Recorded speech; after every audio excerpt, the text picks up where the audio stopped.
Hi, this is David Snell with ExecutiveRestoration.com. Got mold, we have thecure.com. And I've got Finley, Surgener, on the phone with me right now. And we're going to talk about some of the things that a mold inspector does. Good morning, Finley. Good morning, Brother Dave. Good morning, Vietnam.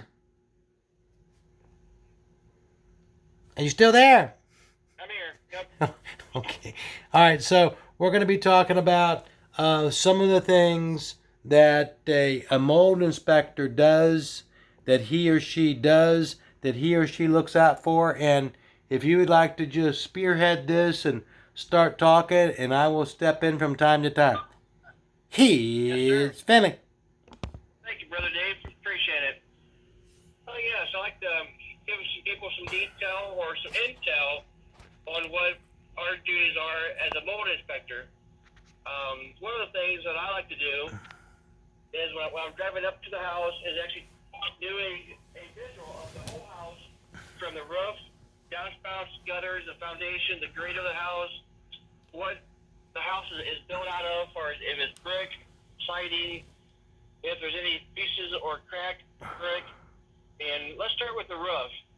If the shingles are curled, if it has a chimney, if it's cracked or missing bricks, look for the gutters and downspouts, the pitch.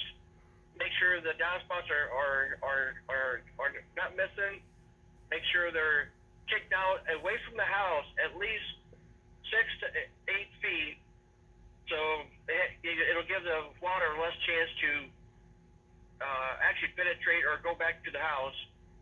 And of course, we're also looking at the windows and doors and make sure there's not crack on the windows. Make sure the windows are not, foggy or even steamed. And in the grade of the house, make sure the grade is going away from the house. And then when we walk into the house, we always like to see if there's any kind of smell that we can pick up. So that is very important. And then we're looking at, of course, the walls, the carpet, ceiling, and then we go into the basement or even crawl space, see if there's any cracks. And when we're, like I said, walking down toward the basement, make sure we don't pick up on any kind of smells.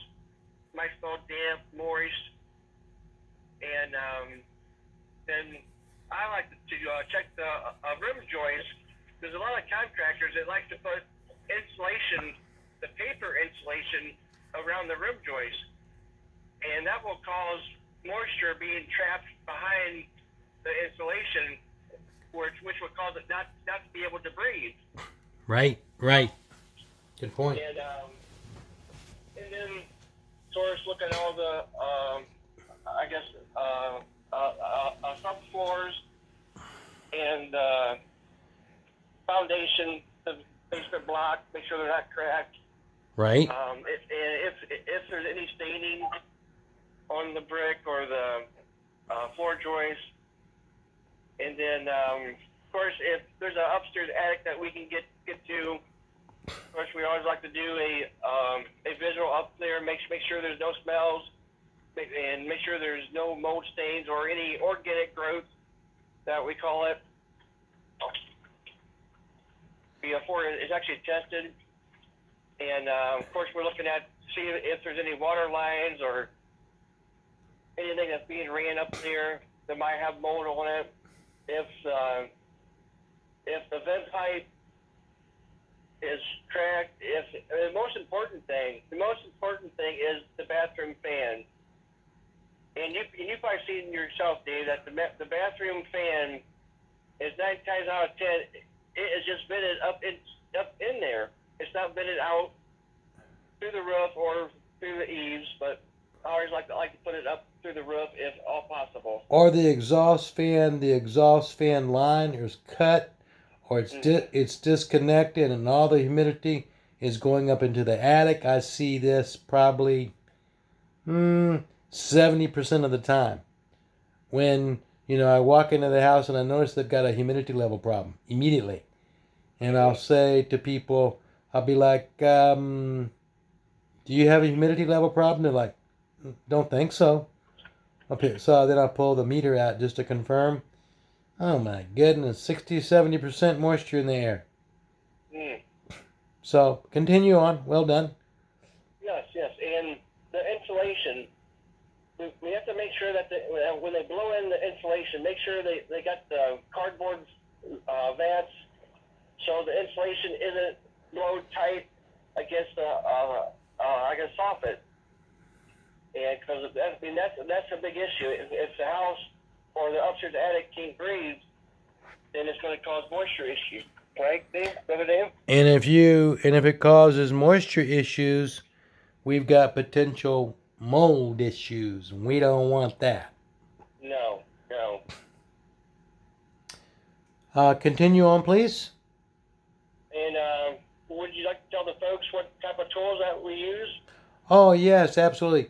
There are a number of different tools in our industry, and some of the tools are infrared camera, also known as a thermal scanning device, digital cameras. We also use our smartphones, moisture level moisture meters. We've got penetrating moisture meters that have little forks on the end that we actually poke into things.